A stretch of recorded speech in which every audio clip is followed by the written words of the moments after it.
Hi, today we have come to Cadbury World, so we shall see you inside with our shopping list. We're inside Cadbury World now. Didn't film the first bit, which is kind of the history of chocolate through the ages from Aztec times. So now we're kind of in a street scene of where Cadbury's opened their first shop in Bull Street, Birmingham. We've just seen a short film about how the Cadbury company was started over 170 years ago, and then another short film about how chocolate's made from the life cycle of the cocoa bean. Oh, that was fun. So now we're moving on to the next part, which is in the factory. Now we're walking down the time tunnel.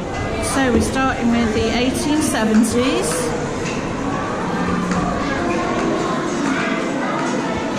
1890s, 1904, 1905, continuing the timeline, 1928, 1969, 1977, 1988, and 2004. George is going to write his name in chocolate.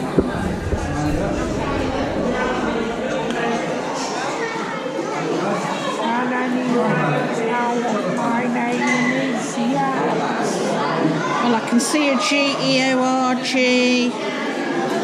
Let's have a look at the finished masterpiece then. Oh yes, George in chocolate. Squeeze, we'll try. J. Stop squeezing. O.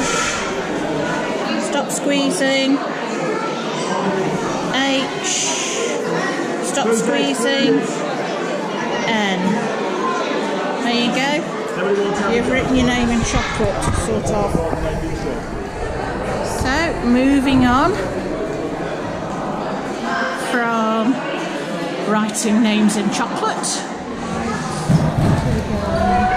Right, we're on the Cadbury ride. More chocolate, please. Yes, I will echo that sentiment. Definitely more chocolate, please. Okay, continuing on the Cadbury ride. Welcome to Beanville. Please slow down. I don't think we could go much slower. Unusual looking houses these cocoa beans live in. It somehow reminds me of It's a Small World. The cows are massive in comparison to the beans. I wonder how they look after them. Ooh, dancing milk bottles. Oh, it's a bit chilly here.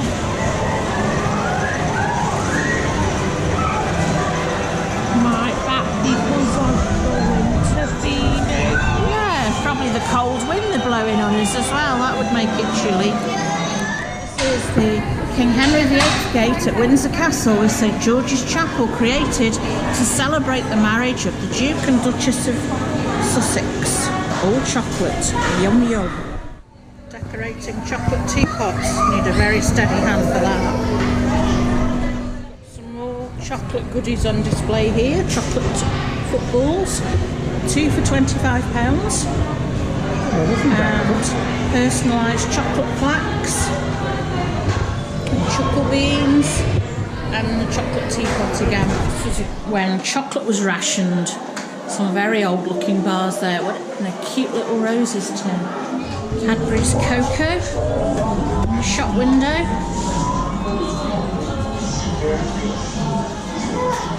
The teapot and cups and stuff.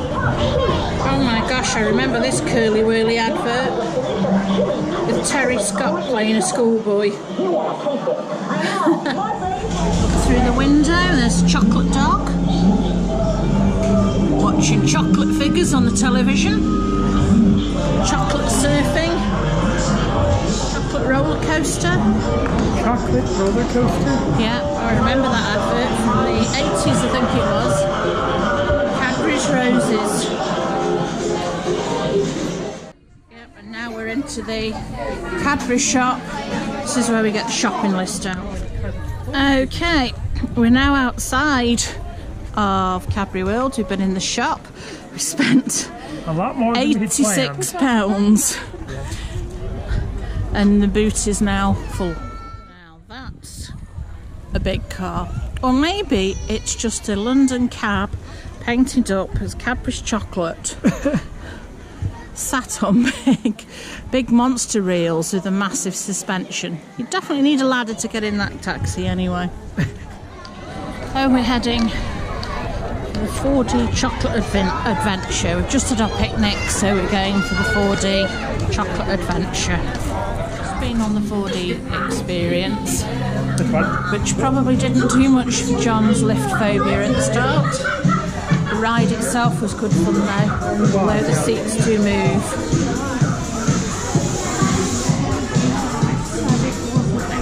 Okay, now we're heading to the Bourneville experience. Here we've got a statue head of Richard Cadbury, showing what it was like for the people before they came to Bourneville, and then a bit further along is a bit about the Bourneville Village Trust. And here we've got a model of the factory and the whole village as it was then.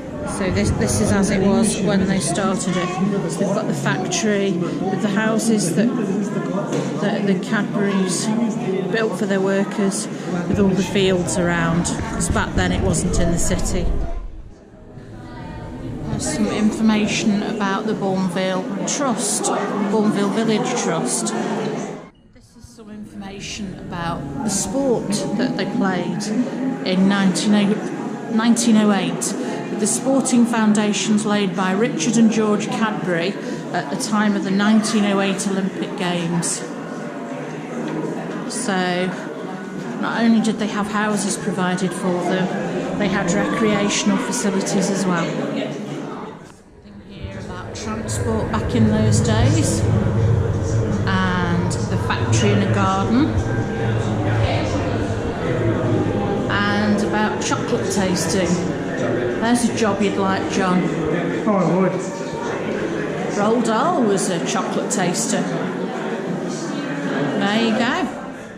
A mock-up of a shop that shows chocolate through the ages. So on the left you've got 1910 to 20, and 1920 to 30, 1930 to 40, and it goes all the way along to the present day. So we've got lots of different wrappers there, different stuff they had. So we've got some stuff that was available then that isn't available now because it's been discontinued. So like, I can see a Fuse bar there. I don't think those are made anymore. I think that's been discontinued. Closer look there. So we've got a Spiral. They aren't out anymore. Star bars, I'm not sure that they are. And they've got some old style packaging as well. How different is that packaging in comparison to It just looks older, that's all. It just looks older, more dated, less colour. Oh.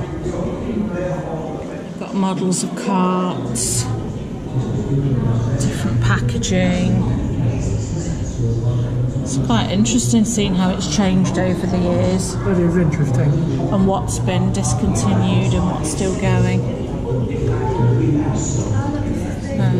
Oh, see that chocolate machine there? I used to have one of those when I was a little girl.